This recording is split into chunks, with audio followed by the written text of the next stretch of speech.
Detours.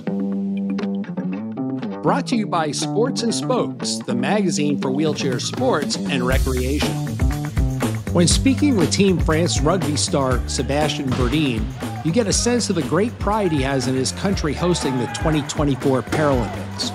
While Team France has never finished higher than 6th out of a very elite group of 8 teams who have earned a coveted spot to play at the Paralympic Games, Verdine is counting on the home crowd to lift them to victory. Sébastien, you're coming up on your second Paralympics with the French squad. What do you expect at the Paralympics in 2024? C'était une super expérience de pouvoir jouer les Paralympics. Tout sportif rêve d'aller aux Jeux. Moi, j'ai déjà eu l'occasion.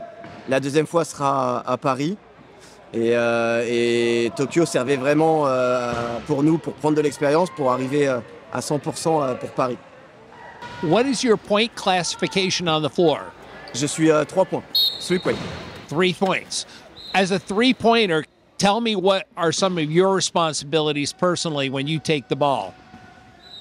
La responsabilité du 3 points, c'est porteur de balle. Donc c'est avoir la première balle pour la remise, pouvoir la protéger, la passer. Généralement, j'ai un autre 3 points avec moi sur le terrain qui s'appelle Jonathan. Et donc à 2, on essaye de remonter la balle pour aller marquer, pendant que les autres petits points qui sont autour de nous vont être là pour ouvrir les espaces et nous, on va dire, nous mâcher le travail pour qu'on puisse y arriver plus facilement. I've heard that there are different styles of play between the United States and Europe. Would you say that our style of play in the United States would be a little faster and more finesse or hard hitting? What's the difference between the two styles? La différence aux États-Unis, c'est que le championnat est plus physique. Ici, je dirais, il y a la culture du sport. Tous les sportifs qui sont là font de la musculation, s'entraînent, alors qu'en France, on est encore très amateur. Et donc c'est un peu plus facile en France, on a plus de différence de niveau entre les équipes, alors qu'ici, toutes les équipes sont assez proches. Et ouais, je dirais vraiment c'est cette culture du sport qu'il y a en différence par rapport à la France. Ici, tout est fait pour le sport, c'est limite professionnel. We'd like to take a minute to thank our sponsor, Sports and Spokes magazine. For nearly 50 years, they've produced stories on iconic athletes performing at the top of their game, given generational coverage of sports dating back to the 1970s, and they've shown the way with exciting and timeless magazine cover shots. To stay on top of all the latest news from the world of high-performance adaptive sports, go to sportsandspokes.com. Sports and Spokes, the magazine for wheelchair sports and recreation. Do you feel as though you're supported well by your country as an adaptive athlete, as a Paralympian? Oui, ça prend petit à petit. On a pu voir aux Europes en 2022 à Paris qu'il y avait du monde qui est venu. La coupe, le challenge international, pareil en 2023 où il y a eu beaucoup de monde. Et petit à petit, ça prend.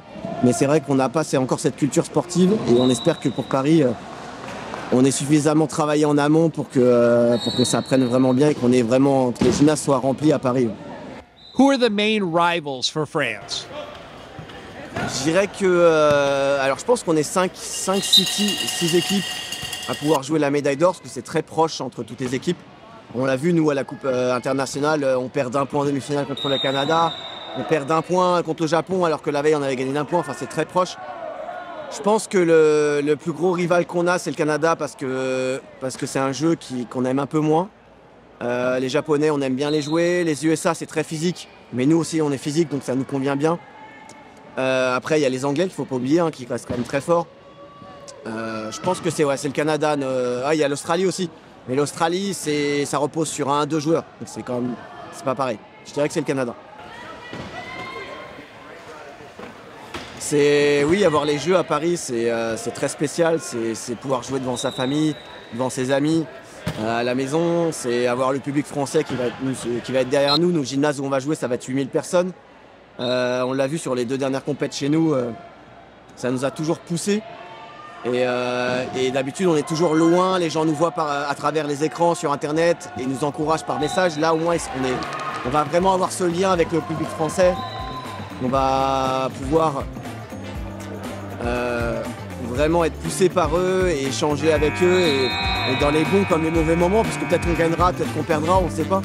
Mais en tout cas, c'est juste incroyable de pouvoir jouer à la maison et si on peut avoir une médaille à la maison, c'est encore, je pense que c'est la plus belle des médailles.